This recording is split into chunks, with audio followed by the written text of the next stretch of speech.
Shattered Grace. Chapter 1. A Perfect Mask. Caroline Harper stood in the warm glow of the Cedar Ridge Community Church foyer, her smile as radiant as the stained glass windows casting colorful patterns across the polished floor. To everyone around her, she was the picture of a devoted wife and a pillar of the congregation. But behind that polished exterior lurked a secret that had been festering for a decade, threatening to unravel everything. She adjusted the hem of her modest floral dress as her husband, Michael, chatted enthusiastically with Pastor Jonathan Grace a few feet away. Her pulse quickened at the sight of Jonathan. Despite his unassuming appearance, short-cropped sandy hair, a sharp suit slightly frayed at the cuffs, he radiated an aura of authority. His eyes, blue and piercing, flickered toward Caroline for the briefest moment. The unspoken connection between them was electric, forbidden, and intoxicating. Michael, ever oblivious, clapped Jonathan on the shoulder and laughed heartily. "Another incredible sermon, Pastor Grace. You have a way of making the word come alive." Jonathan smiled, his expression practiced and smooth. "It's a gift, Michael. And the real joy is seeing families like yours so committed to the church." Caroline barely heard the exchange, her mind swirling with memories of whispered confessions and stolen moments. It had started so innocently, or at least, that's what she told herself. A decade ago, she had been a lonely wife, aching for attention in a marriage that had grown stale.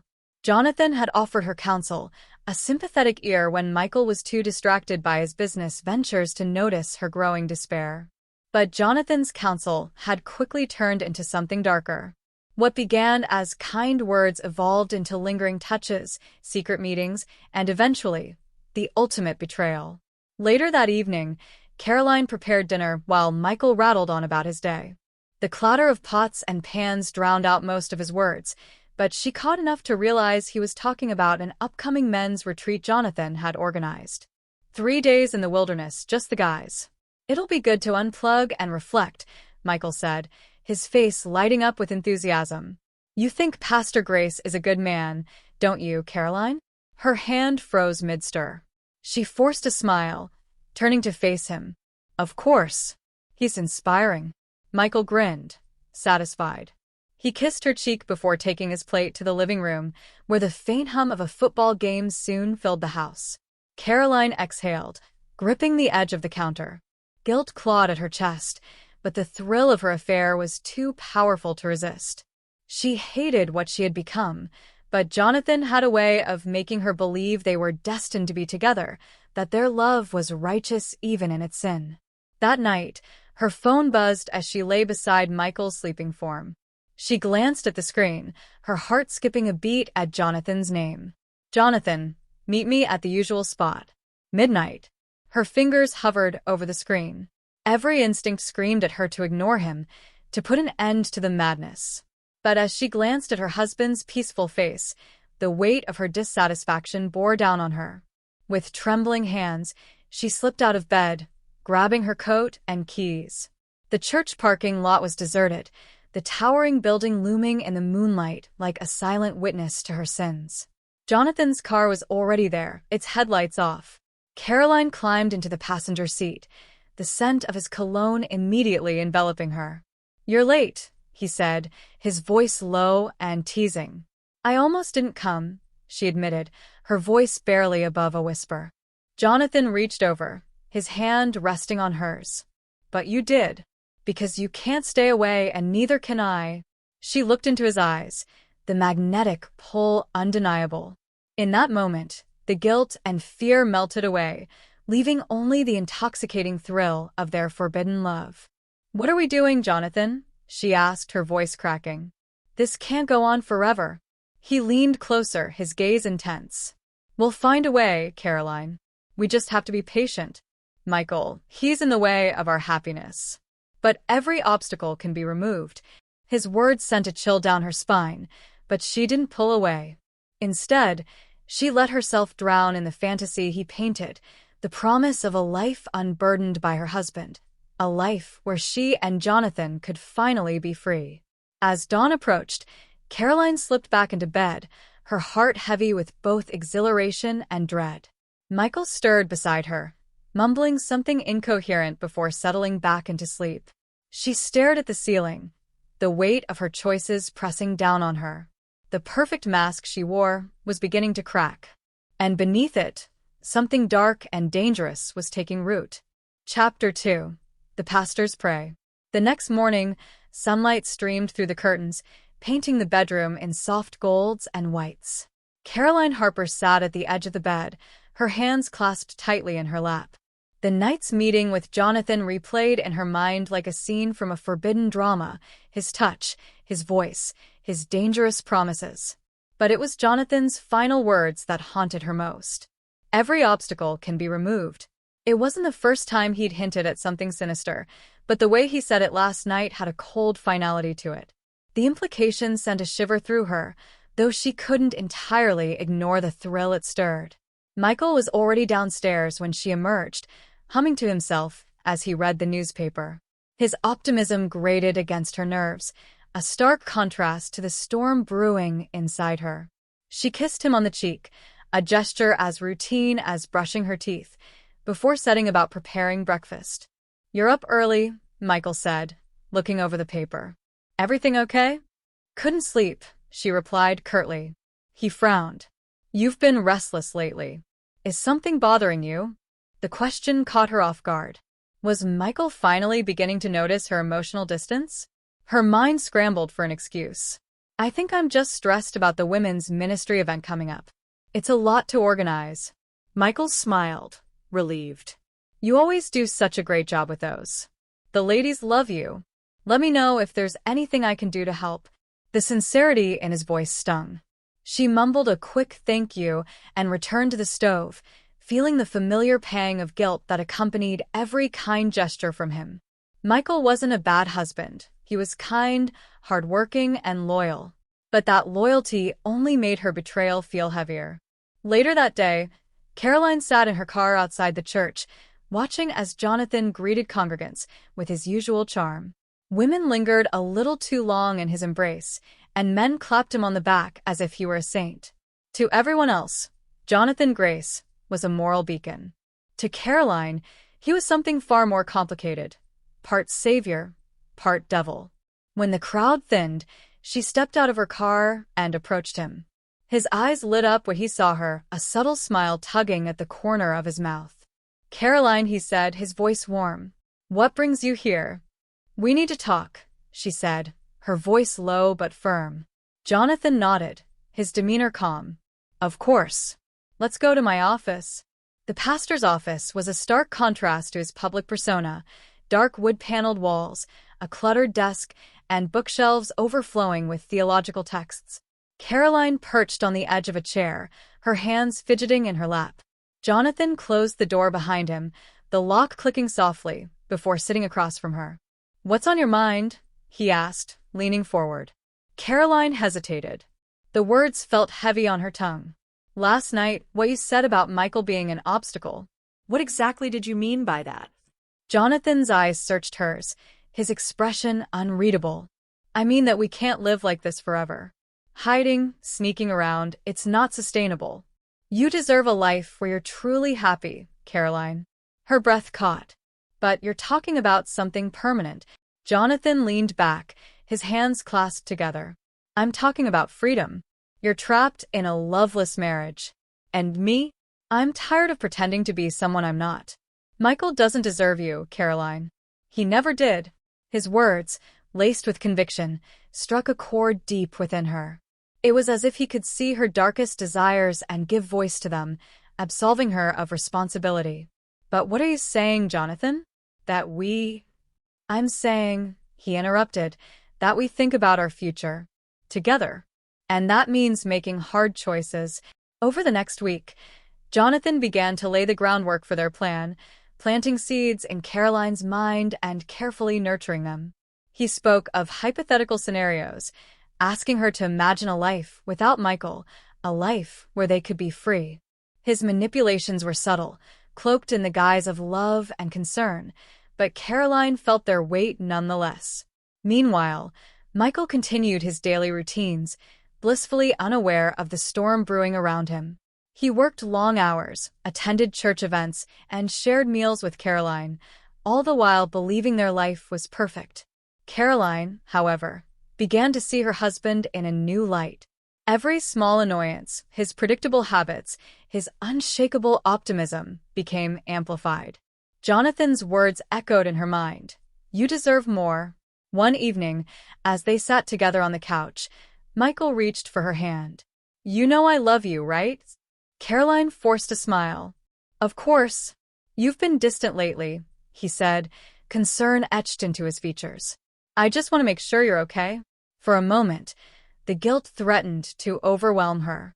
But then she thought of Jonathan, of his promises and his unwavering belief that their love was worth any sacrifice. She withdrew her hand and stood. "I'm fine. Just tired." Michael watched her retreat upstairs, confusion and hurt flickering across his face.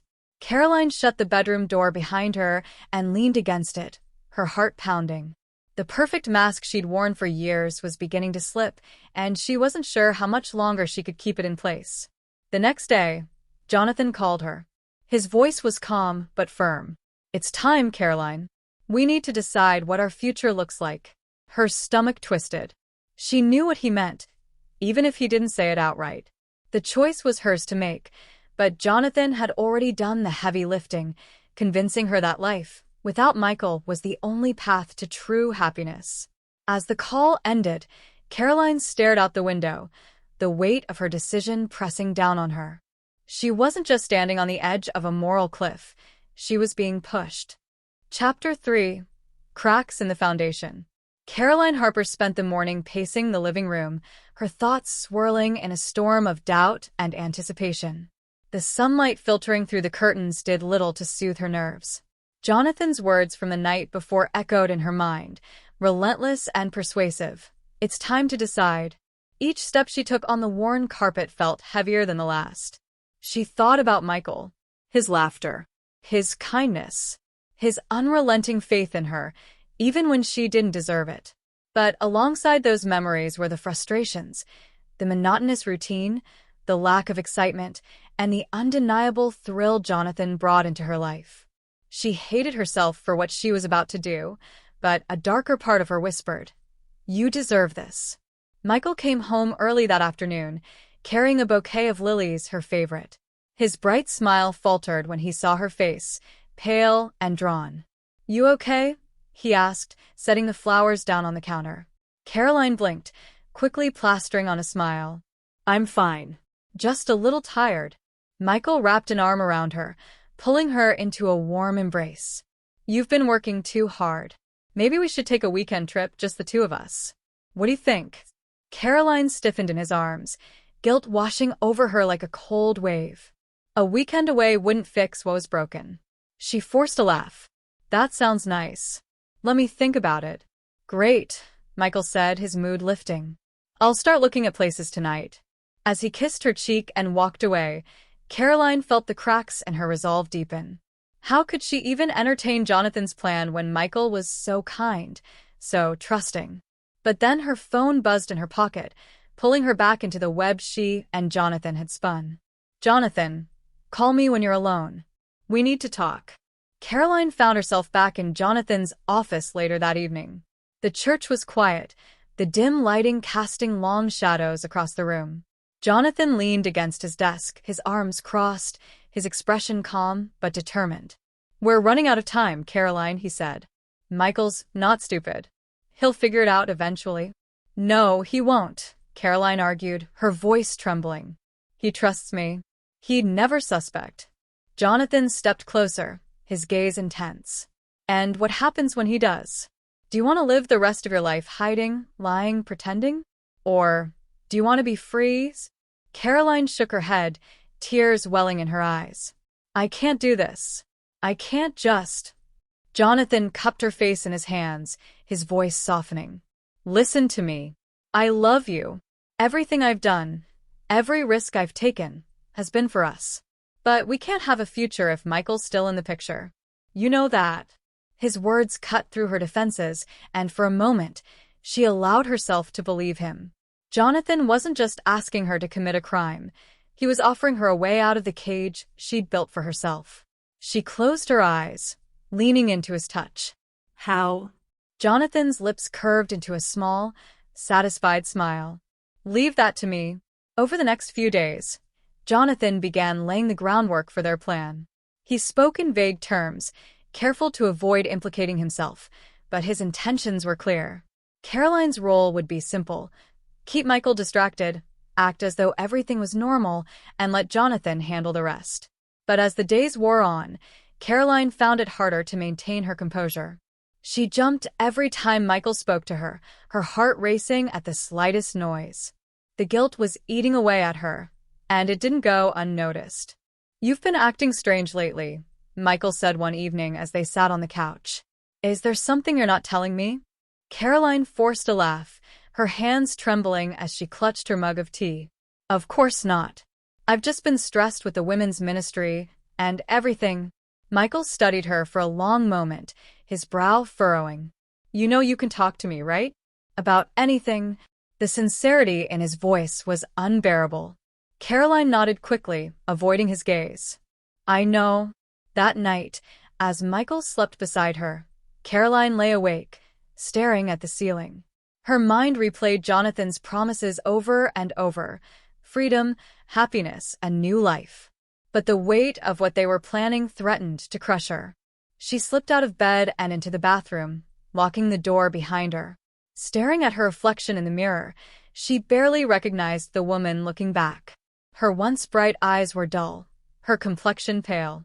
The vibrant, confident woman she used to be was gone, replaced by someone consumed by guilt and fear. Her phone buzzed on the counter, breaking the silence. It was Jonathan. "Jonathan, are you ready?" Caroline's fingers hovered over the screen. She thought about Michael's smile, his unwavering faith in her. And she thought about Jonathan, his intensity, his passion, his promise of a better life. With trembling hands, she typed a single word: "Caroline, yes." The following day, Caroline threw herself into preparations for the women's ministry event, hoping to distract herself from the dark path she'd chosen.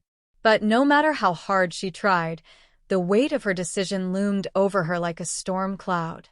As she stood in the church kitchen arranging trays of sandwiches, one of the other women, Linda, approached her. "You've seemed off lately," Linda said, her tone gentle but probing. "Is everything okay at home?" Caroline's heart skipped a beat. "Of course. Why wouldn't it be?" Linda shrugged, her gaze lingering on Caroline. "I don't know. Just a feeling. If you ever need to talk." Caroline forced a smile. "Thanks, but I'm fine." Really? But as Linda walked away, Caroline couldn't shake the feeling that her carefully constructed mask was beginning to slip. And she knew that if anyone saw the truth beneath it, the consequences would be catastrophic. Chapter 4: Love and Lies.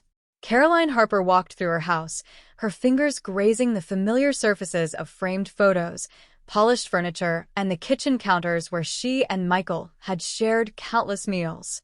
The walls of her home felt suffocating now, closing in on her with every step. The weight of Jonathan's plan pressed heavily on her chest. It wasn't just her life that hung in the balance, it was Michael's, too. But Jonathan's voice, calm and persuasive, echoed in her mind. "We can't be free if he's still here." The words haunted her, as much for their audacity as for the way they made sense in her distorted reality. Michael sat in his favorite recliner that evening, flipping through channels with a contented expression. The sight of him, so comfortable and at peace, twisted Caroline's stomach into knots. She could hear the faint hum of a football game in the background, his low chuckle as a commentator cracked a joke. "Caroline," he called, his voice pulling her out of her daze. "Come sit with me for a bit." Forcing a smile, she walked over and perched on the arm of his chair. Michael reached for her hand, lacing his fingers through hers. His touch, once a source of comfort, now felt like a brand, searing her with guilt. "I've been thinking about our weekend getaway," he said. "Maybe we should go to that cabin in Aspen we loved so much. What do you think?" Her throat tightened. The thought of being alone with him, away from distractions, filled her with dread. "I don't know if I can get away right now." The ministry event is coming up, and there's so much to do. Michael frowned, concern clouding his face. You've been so busy lately. I just want us to have some time together, away from everything. Caroline bit her lip, her mind racing for an excuse. Let's talk about it after the event. I promise I'll make time for us. Michael smiled, his faith in her unwavering. Okay, we'll figure it out. His innocence was a knife to her heart. She kissed his forehead and stood, excusing herself to the bedroom. Once behind the closed door, she sank onto the bed, burying her face in her hands. Every fiber of her being screamed at her to stop what she was doing, to confess everything and beg for forgiveness. But Jonathan's hold on her was too strong, his promises too tempting. The next morning, Caroline met Jonathan in a secluded park just outside of town.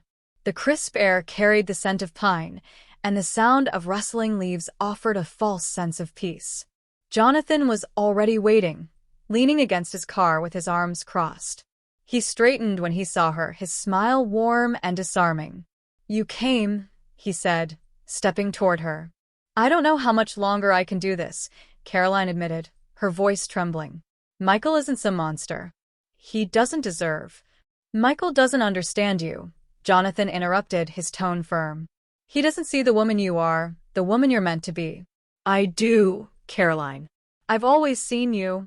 She looked away, tears brimming in her eyes. But killing him, I don't know if I can live with that. Jonathan reached for her hands, holding them tightly. You won't have to. I'll take care of everything. You just need to trust me. His words were like a drug, numbing her fears and convincing her that this was the only way. She nodded reluctantly, her silence giving him the answer he wanted. Over the next few days, Jonathan began finalizing their plan. He kept the details vague, protecting Caroline from knowing too much. The less you know, the better, he told her. It's for your safety. Caroline went through her days in a haze, barely able to focus on her responsibilities. She avoided Michael as much as possible, feigning headaches or exhaustion to escape his questions. But even as she tried to maintain her distance, Michael's concern grew. One evening, he sat across from her at the dinner table, his gaze searching hers. You're not yourself lately, he said. Are you sure everything's okay?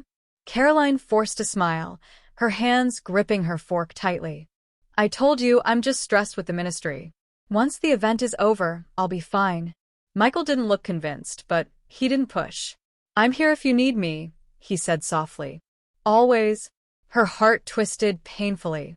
She wanted to scream, to tell him the truth, to beg him to run as far away as possible. But the words caught in her throat, swallowed by her fear and Jonathan's influence. As the day of the plan approached, Caroline found herself standing in the church sanctuary, staring at the stained glass window above the altar. The vibrant colors seemed to mock her, their beauty a stark contrast to the darkness in her heart. Linda, one of the ministry leaders, approached her with a warm smile. Caroline, you've done such a wonderful job with the event. Everything is coming together beautifully. Caroline managed a weak smile. Thank you, Linda. I just want everything to go smoothly. It will, Linda assured her. She hesitated, her expression turning serious. I've been meaning to ask, are you okay? You've seemed off lately. Caroline's chest tightened. I'm fine, really. Just tired. Linda didn't look convinced. If there's anything you need, don't hesitate to ask. Sometimes we all need someone to lean on. Caroline nodded quickly, eager to end the conversation. As Linda walked away, Caroline felt the weight of her secrets pressing down on her, threatening to crush her. That night, Jonathan called her. His voice was calm, almost soothing. Tomorrow's the day. Caroline's heart stopped. So soon? We've waited long enough, he said. After tomorrow, we'll finally be free. Her hands trembled as she clutched the phone. What do you need me to do? Just stick to the plan, Jonathan said. I'll handle the rest. As the call ended, Caroline sat in the dark, her mind racing. She had crossed a line, one she could never uncross. And tomorrow, there would be no turning back. Chapter 5. The Plan. The morning dawned quiet and unassuming, the kind of day that could have passed as ordinary in any other life. But for Caroline Harper, this was the day her world would change forever. She sat on the edge of the bed, staring at her reflection in the mirror. Her face looked pale, her eyes hollowed by weeks of sleepless nights and mounting guilt. Michael stirred behind her, his groggy voice pulling her from her thoughts. "You're up early." Caroline forced a smile. "Couldn't sleep." Michael sat up, stretching. "Big day with the women's ministry, right?" "Yes," she lied. The words tasted bitter on her tongue. "Lots to do?" He nodded, oblivious to the weight of her words. "Let me know if you need help. I'll be working from home most of the day." Her stomach twisted at the thought of what lay ahead. She kissed his cheek before leaving the room, the gesture feeling mechanical, empty. She couldn't let him see the truth. Not now, not when everything was about to fall apart. Jonathan's instructions had been clear: keep Michael at home and distracted. Jonathan would handle the rest. The vagueness of the plan unnerved her, but she told herself it was better this way. The less she knew, the easier it would be to feign ignorance later. In the kitchen, Caroline busied herself with making coffee and preparing breakfast. The familiar routine helped calm her nerves, if only temporarily. When Michael joined her at the table, she forced herself to engage in small talk, laughing at his jokes and nodding at his stories about work. She hated how normal it all felt, how easy it was to pretend. By midday, Michael was in his home office, typing away on his laptop. Caroline lingered in the hallway, her heart pounding as she debated what to do next. Her phone buzzed in her pocket, startling her. It was a message from Jonathan. "Jonathan, on my way. Be ready." Caroline's breath caught in her throat. It was happening. There was no turning back now. She typed a quick reply and slipped her phone back into her pocket, her hands trembling. "Caroline, okay." The minutes stretched into hours as Caroline waited for Jonathan's signal. The tension was suffocating, each passing moment tightening the noose around her neck. She kept herself busy by cleaning the house, but her mind was elsewhere, consumed by the weight of her decision. Finally, her phone buzzed again. This time it was a call. "Hello," she answered, her voice barely above a whisper. "It's me," Jonathan said. "I'm parked down the street." "Is he alone?"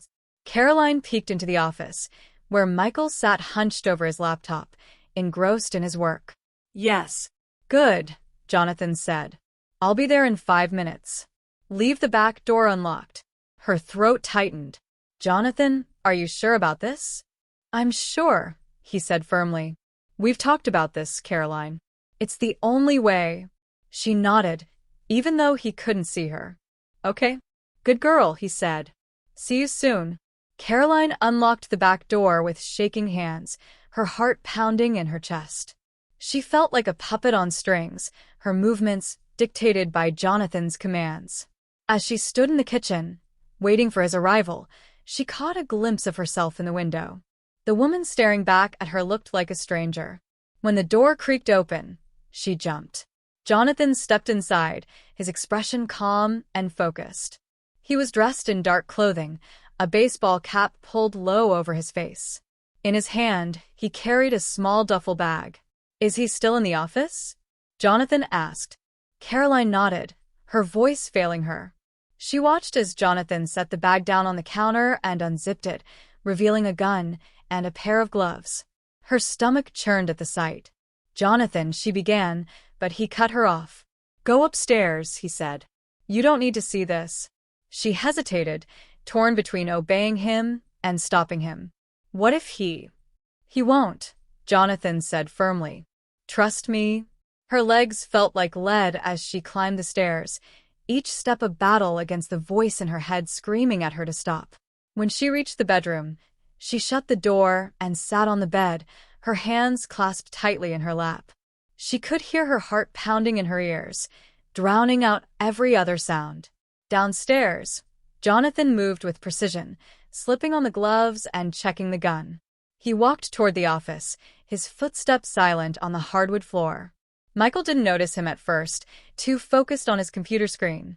When he finally looked up, his brow furrowed in confusion. "Jonathan? What are you?" The sound of the gunshot was deafening, shattering the stillness of the house. Caroline flinched, her breath catching in her throat. For a moment, everything was silent, as if the world itself had stopped. Then she heard Jonathan's voice. "It's done." Her body went numb.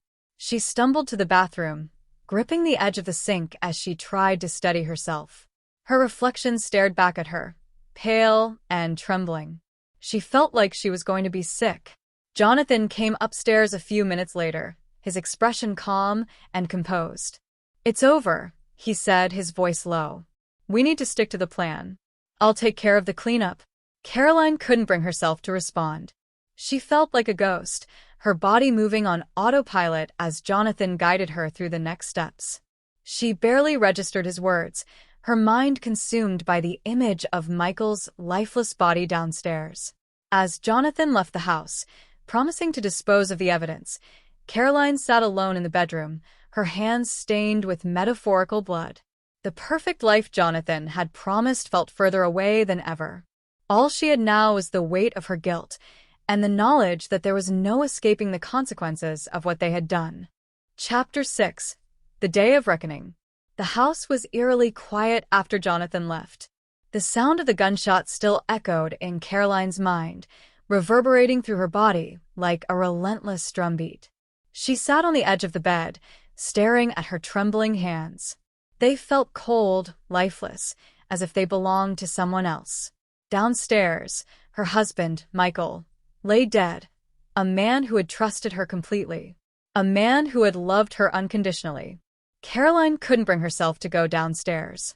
She paced the bedroom, trying to calm the storm of emotions raging inside her. Guilt, fear, and regret clawed at her, each one demanding to be felt more deeply than the last. She wanted to cry, to scream, to undo everything that had happened, but she knew it was too late. The plan was in motion, and there was no turning back. Her phone buzzed on the nightstand, pulling her from her thoughts. It was a text from Jonathan. "Jonathan, everything's taken care of. Stay calm and stick to the story." She stared at the message, her chest tightening. The story. The alibi they had crafted so carefully. Jonathan had reassured her over and over again that it would work, that no one would suspect them. But now, in the aftermath, it all felt so fragile, so easy to break.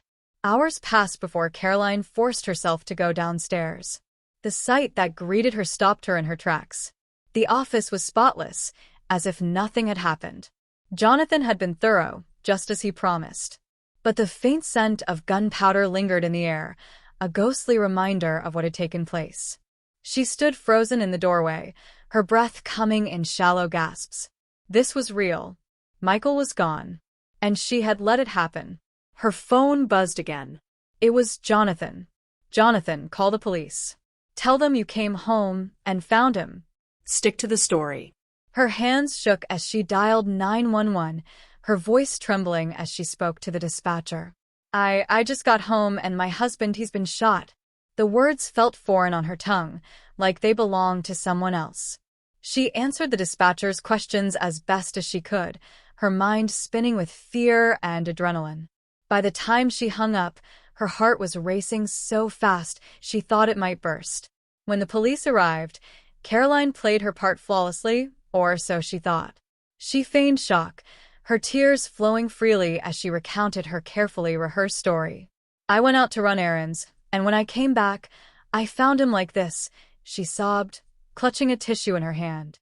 The officers offered her sympathetic looks, but their questions were sharp and probing. They asked about Michael's habits, his relationships, and whether he had any enemies. Caroline answered each question carefully, sticking to the script Jonathan had drilled into her. But as the hours dragged on, the cracks in her facade began to show. One of the detectives, a stern man with piercing eyes, seemed to notice. "Mrs. Harper," he said, his tone calm but firm, "is there anyone who might have wanted to hurt your husband?" Caroline shook her head quickly. "No, of course not. Michael was a good man. Everyone loved him." The detective studied her for a long moment, his gaze uncomfortably intense.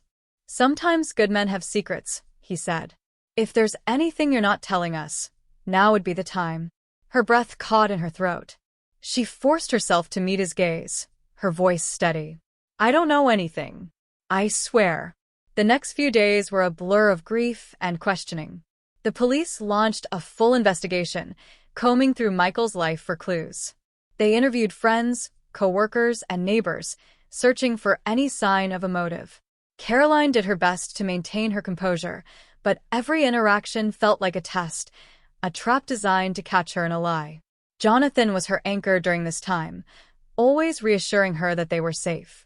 "They have nothing on us," he said during one of their secret phone calls. "Just keep your head down and let them chase their tails." But Caroline's guilt was becoming unbearable. She avoided the places she and Michael had frequented together, unable to face the memories. The house felt empty without him, each room a painful reminder of what she had lost. As the weeks passed, the investigation hit a wall. The police had no leads, no suspects. Jonathan's plan seemed to be working, just as he had promised. But Caroline couldn't shake the feeling that something was about to go wrong. One night, as she sat alone in the living room, there was a knock at the door. Her heart raced as she opened it to find the detective from before standing on her porch. "Mrs. Harper," he said, his expression unreadable. "I have a few more questions if you don't mind." Caroline's pulse quickened. She forced a smile and stepped aside. "Of course. Come in." As the detective sat across from her, his piercing gaze never wavering, Caroline felt the walls closing in. The questions came fast and sharp, probing deeper than before. And for the first time, she felt the foundation of their story begin to crack. Chapter 7. A Web Unravels. Detective Marcus Ewing sat across from Caroline Harper in the living room, his presence heavy and deliberate. His calm demeanor was disarming, but his eyes betrayed a sharpness that made Caroline uneasy.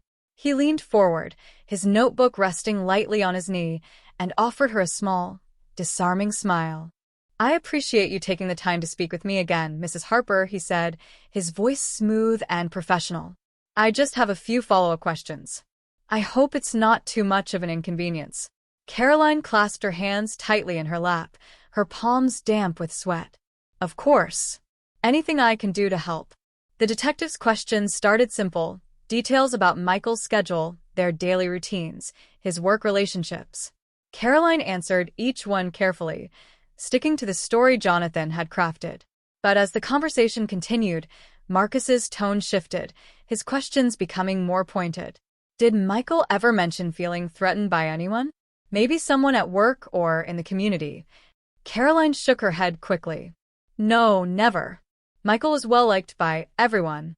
Marcus tapped his pen against his notebook. "What about you? Did you notice anyone acting strangely around him? A friend, a co-worker, even a stranger?" Caroline hesitated, her mind racing for an answer. "No," she said finally. "I didn't notice anything unusual." Marcus's gaze lingered on her, as if he were trying to read her thoughts. "It's interesting," he said, his tone casual, "that there's no sign of forced entry. Whoever did this either had a key or was let in. That narrows down the suspects quite a bit." Caroline felt her throat tighten. I guess that makes sense. But I wouldn't know who." "Of course," Marcus interrupted gently. "I'm just thinking out loud."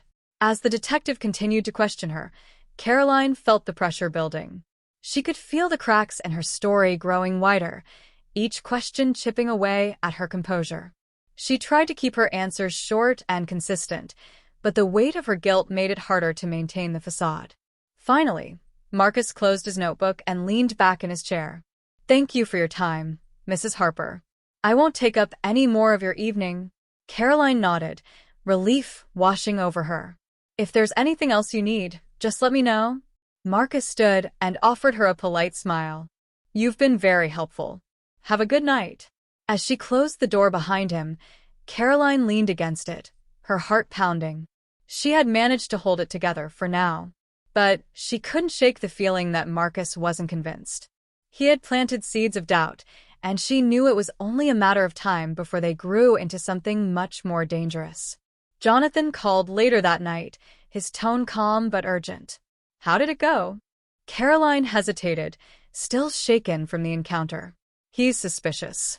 He kept asking questions about the break-in, about who might have had access to the house. Did you stick to the story? Jonathan asked. Yes, she said quickly. But I don't think he believes me. There was a long pause on the other end of the line. Don't panic, Jonathan said finally. They don't have any evidence. As long as we stay consistent, they can't touch us. Caroline closed her eyes, trying to calm her racing thoughts. I don't know if I can do this, Jonathan. I feel like I'm falling apart. You're stronger than you think, he said, his voice firm. We've come this far. There's no turning back now. The days that followed were a blur of anxiety and dread. Caroline found herself jumping at every sound, convinced that the police were about to knock on her door and haul her away. She avoided Jonathan as much as possible, the sight of him only serving to remind her of the terrible thing they had done. But Jonathan was relentless, calling and texting her constantly, reassuring her that everything would be fine. You're overthinking it, he told her during one of their conversations. The detective's just fishing. He doesn't have anything on us. Despite his reassurances, Caroline couldn't shake the feeling that the walls were closing in. Every time she stepped outside, she felt the weight of the community's eyes on her. Whispers followed her wherever she went, the townspeople speculating about Michael's death and the woman left behind. One evening, as Caroline sat alone in the living room, there was another knock at the door. Her heart leapt into her throat as she opened it to find Linda, one of her closest friends from the church, standing on the porch. Hi, Caroline, Linda said, her expression kind but concerned. I just wanted to check on you. I know things have been difficult. Caroline forced a smile. Thanks, Linda. That's really thoughtful of you. Linda stepped inside, her eyes scanning the room. I've been meaning to ask, have the police made any progress? Do they have any leads? Caroline shook her head. Not that I know of. They've been asking a lot of questions, but nothing concrete. Linda nodded slowly, her gaze lingering on Caroline. I can't imagine what you're going through. If you ever need to talk. Caroline's smile faltered. Thanks, Linda. I appreciate it. As Linda left, Caroline felt a wave of unease wash over her. She couldn't tell if Linda's concern was genuine or if it masked something more probing. The paranoia was becoming unbearable, and she knew she couldn't keep living like this. That night, Caroline sat alone in the dark, her thoughts racing. The perfect plan Jonathan had promised was starting to unravel, and she could feel herself slipping further into despair. She wanted to believe that they could get away with it, but deep down, she knew the truth. The web they had woven was beginning to collapse, and it was only a matter of time before everything came crashing down. Chapter 8. Truth Comes to Light. Caroline Harper woke to the sound of knocking at her door. Her heart immediately leaped into her throat. For a moment, she thought it was a dream, the kind of noise that haunts restless nights. But the knocking came again, sharp and deliberate. Sliding out of bed, she grabbed her robe and made her way downstairs, each step feeling like it might give way beneath her. Through the peephole, she saw Detective Marcus Ewing standing on her porch, his expression calm but unreadable. Behind him, another officer loomed, clipboard in hand. She opened the door, her voice shaking. Detective. It's early. Is something wrong? Marcus offered her a thin smile. Good morning, Mrs. Harper. I'm sorry to disturb you, but we've come across some new information in your husband's case. May we come in? Caroline hesitated, gripping the doorframe for support. Of course. In the living room, Marcus took his usual spot on the couch, while the second officer remained by the door. The air was thick with tension as Marcus pulled out his notebook, flipping to a fresh page. We've been reviewing Michael's case, he began, and something caught our attention. The security camera footage from a neighbor's property showed a car parked near your home the night of the murder. A black sedan, to be exact. Caroline froze. Jonathan drove a black sedan. She could feel the blood draining from her face. That's strange, she managed to say, her voice unsteady. I don't know anyone who drives a car like that. Marcus raised an eyebrow. Really? It seemed to stay there for quite a while before leaving the area shortly after we estimate the time of the shooting. Caroline swallowed hard. Maybe it was a delivery driver or someone lost. I wouldn't know. The detective scribbled something in his notebook, his gaze never leaving her. "We're also reviewing phone records. Standard procedure in cases like this. If there's anything you think might help us, now would be the time to share." Caroline's pulse quickened. She forced herself to keep her breathing steady. "I wish I knew more, Detective. I really do." Marcus leaned back, studying her for a moment. "I understand. If anything comes to mind, please let us know." With that, he stood, nodding to the officer by the door. "Thank you for your time, Mrs. Harper." As the door closed behind them, Caroline collapsed onto the couch, her hands trembling. She had been careful, hadn't she? Jonathan had reassured her that there was no way to connect them to the crime. But now, with surveillance footage and phone records coming into play, the walls were closing in faster than she could manage. Jonathan was furious when she called him. "Why didn't you tell me about the cameras?" he hissed. "I didn't know." Caroline shot back, her voice shaking. "I didn't even know the neighbors had cameras." Jonathan cursed under his breath. "This complicates things. They're digging deeper than I expected." "They mentioned phone records too," she said, her panic rising. "What if they connect us?" "They won't," Jonathan said firmly. "You deleted our messages, didn't you?" "Yes, but what if they still—" "They won't," he snapped. "You're panicking for no reason. Let me handle this." Caroline wanted to believe him, but the confidence in his voice wasn't as convincing as it once had been. The cracks in their plan were widening, and she could feel herself slipping closer to the edge. The next few days were a blur of anxiety and paranoia. Caroline avoided the church, unable to face the congregation or Jonathan. Her every waking moment was consumed by fear, each knock at the door or unfamiliar face in the neighborhood, setting her on edge. Linda stopped by again, her concern more pointed this time.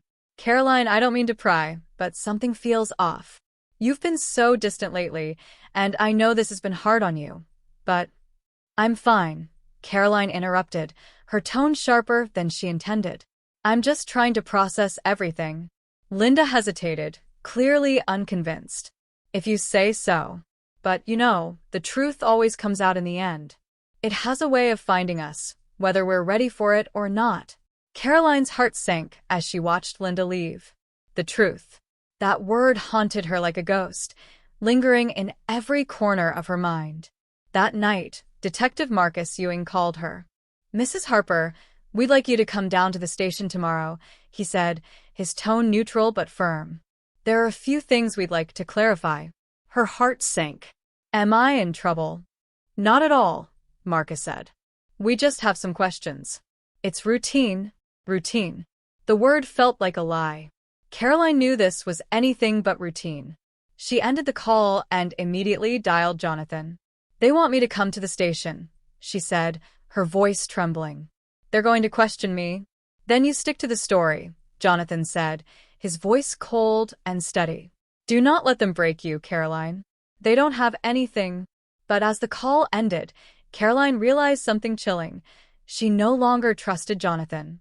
The man who had once seemed so confident, so in control, now felt like a sinking ship dragging her down with him. The next morning, Caroline sat in the interrogation room at the police station, her hands folded tightly in her lap. Detective Marcus Ewing sat across from her, his expression calm but unreadable. "Thank you for coming in," he said. "This shouldn't take long." He began with familiar questions, ones she had answered before. But as the minutes passed, his tone shifted, becoming sharper, more direct. "Mrs. Harper," he said finally, "we've reviewed Michael's phone records. It seems he had several missed calls from your number the day of his death. Can you explain that?" Caroline's stomach dropped. She had called Michael repeatedly to establish her alibi, just as Jonathan had instructed. I was trying to reach him," she said. "I wanted to see if he needed anything while I was out." Marcus nodded, but his eyes remained fixed on her. "And what about your own phone records? We noticed a lot of calls and messages between you and Pastor Grace." Caroline froze. Her carefully constructed story began to crumble under the weight of his words. She opened her mouth to respond, but no sound came out. Marcus leaned forward, his voice low. "Mrs. Harper, if there's something you're not telling us, Now is the time to come clean. Her chest tightened, her breath coming in shallow gasps. She could feel the walls closing in, the truth clawing its way to the surface. For the first time, she realized she couldn't run from it anymore. Chapter 9. The Trial. Caroline Harper sat in the courtroom, the weight of her choices pressing down on her like a physical burden. The murmurs of the gathered crowd hummed like a swarm of angry bees, each whisper cutting into her already frayed nerves. At the defense table, Jonathan Grace sat beside his attorney, his face a mask of stoicism. He didn't glance her way, didn't acknowledge her presence. She felt utterly alone. The police had pieced it all together. The phone records, the surveillance footage, the timeline of events. But the damning blow had come from Caroline herself. Under the pressure of Detective Marcus Ewing's relentless questioning, she had cracked, spilling the truth in a flood of tears and regret. Her confession had led to Jonathan's arrest, and now they both stood accused of first-degree murder. Caroline had agreed to a plea deal, trading her testimony against Jonathan for a reduced sentence. It was a decision that filled her with shame, but it was also her only hope of escaping a life behind bars. The prosecution painted a chilling picture of the crime. They described how Jonathan had used his position as a pastor to manipulate Caroline, preying on her vulnerabilities and convincing her that murder was the only solution to their forbidden love. The prosecutor's voice was steady and cold as he detailed how they had plotted Michael's death, calling it a calculated and callous act of betrayal. Caroline's attorney tried to shift the blame onto Jonathan, portraying her as a victim of his influence. Mrs. Harper was caught in the web of a manipulative man, he argued. She was not the mastermind of this crime, but a pawn in his dangerous game. Jonathan's defense was just as ruthless. His attorney painted Caroline as the instigator, claiming she had manipulated Jonathan into committing the crime for her own selfish reasons. She wanted a life of freedom and luxury without her husband, he said, his voice dripping with disdain. Pastor Grace was merely a tool for her ambitions. As the trial dragged on, Caroline felt the cracks in her soul deepening. Each testimony, each piece of evidence, was another reminder of how far she had fallen. Friends and neighbors took the stand, describing her as a kind and loving woman, someone they never would have suspected of such a heinous act. Their words were a dagger to her heart, a painful reminder of the mask she had worn for so long. Jonathan, when he took the stand, was cold and calculating. He denied everything, his voice steady as he claimed he had been framed. "I would never harm anyone," he said, his eyes scanning the courtroom. "I have dedicated my life to helping others, to spreading God's word." This is a tragic misunderstanding. Caroline could barely look at him. The man who had once promised her freedom now felt like a stranger. The jury deliberated for days, the weight of the evidence heavy on their shoulders. Caroline spent those hours in a holding cell, her mind racing with regret and self-loathing. She thought of Michael, his smile, his laughter, the way he had always believed in her. She had destroyed him. And for what? A man who had used her as a means to an end? When the verdict finally came, it was swift and devastating. Jonathan was found guilty on all counts: conspiracy to commit murder, first-degree murder, and obstruction of justice. He was sentenced to life in prison without the possibility of parole. Caroline's plea deal spared her from the same fate, but she was far from free. She received a sentence of 25 years in prison, a punishment she felt she fully deserved. As she was led out of the courtroom, the murmurs of the crowd followed her, a chorus of judgment and disbelief. In the weeks that followed, Caroline began to settle into the grim reality of her new life. Prison was cold and unrelenting, a place where guilt and regret were her constant companions. She spent her days working in the laundry, her nights lying awake in her cell, replaying the events that had led her here. Jonathan, she learned, was struggling to adjust to his own imprisonment. Rumors of his clashes with other inmates reached her through the prison grapevine, but she found little comfort in his suffering. Her anger toward him had faded, replaced by a hollow sadness. He had destroyed her life, but she had let him. They were both to blame. One afternoon, Caroline received a visit from Detective Marcus Ewing. She hadn't expected to see him again, but his presence brought a strange sense of closure. "I wanted to check on you," he said, his tone unusually kind. "See how you're holding up?" Caroline nodded, her voice quiet. "I'm surviving." Marcus studied her for a moment before speaking again. "You did the right thing coming clean." "It took courage." She let out a bitter laugh. "It wasn't courage. It was desperation." "Maybe," Marcus said. "But now, at least, you have a chance to rebuild. To make something of the life you still have." His words lingered with her long after he left. Rebuild. She wasn't sure if that was possible, but she knew she had to try. In the quiet of her cell that night, Caroline wrote a letter to Michael's family. It was a letter she knew they might never read, but she needed to write it anyway. "I don't expect forgiveness," she wrote. "I don't deserve it. But I want you to know that I loved Michael, even if my actions didn't show it. He was a good man, and I will carry the weight of what I've done for the rest of my life." As she signed her name, a single tear fell onto the page. It was a small gesture, but it felt like the first step towards something she couldn't yet define. Maybe not redemption, but at least acknowledgement of her sins. Chapter 10. The Price of Betrayal. The months that followed Caroline Harper's sentencing were a haze of monotony and reflection. The sterile walls of her prison cell became both her punishment and her sanctuary. Each day began the same: the clanging of metal doors, the shouted roll call, and the echo of heavy boots on the cold, concrete floors. Caroline adjusted to the rhythm of life behind bars, but the memories of her past never gave her peace. They followed her through the endless days and into the long, sleepless nights, reminding her of the cost of her choices. One morning, as she sat in the prison library, Caroline was approached by an inmate named Teresa. Teresa was older, with graying hair pulled into a loose bun and a face lined with years of hard living.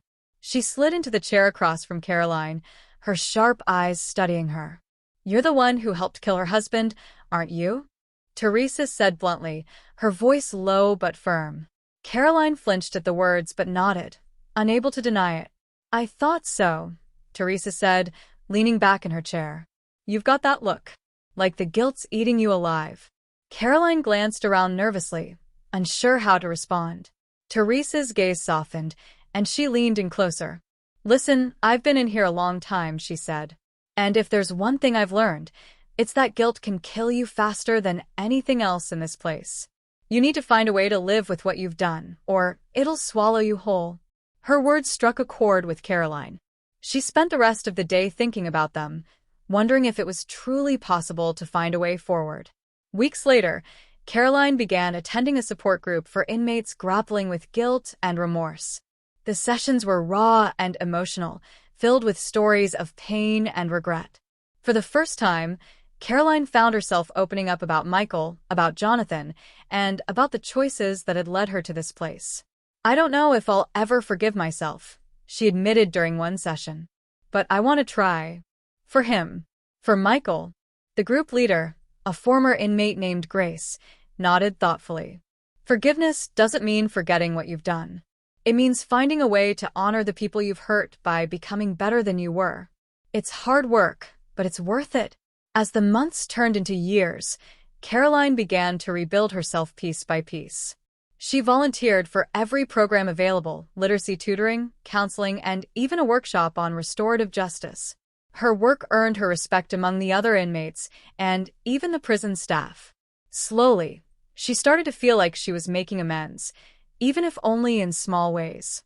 But some wounds could never be healed. Michael's family never responded to the letter she had written, and she understood why. She didn't expect their forgiveness. She only hoped that someday they would find peace. One day, Caroline received unexpected news. Jonathan Grace had been killed in a prison fight. The guards offered no details, only a brief acknowledgement that he was gone. Caroline's reaction surprised her. She didn't feel relief or vindication, only a deep, hollow sadness. Jonathan had been many things: a manipulator, a liar, a murderer. But he had also been a man who once made her feel seen and desired. His death was a grim reminder of the destruction they had wrought together, a final chapter in a story that had already taken so much from her. On the 10th anniversary of Michael's death, Caroline sat alone in her cell, staring at the small photo she had managed to keep of him. It was a candid shot from a picnic years ago, his face lit up with laughter. She traced the edges of the photo with her finger, her heart heavy with regret. "I'm sorry," she whispered, her voice barely audible. "For everything." She didn't expect forgiveness, but speaking the words felt like a release, a small step toward healing. When Caroline was finally granted parole after serving 15 years of her sentence, she stepped out into a world that felt unfamiliar and daunting. The town of Cedar Ridge had moved on, but the scars of her actions lingered. She chose not to return, instead settling in a distant city where she could start anew. She found work at a nonprofit organization that helped women rebuild their lives after trauma and incarceration.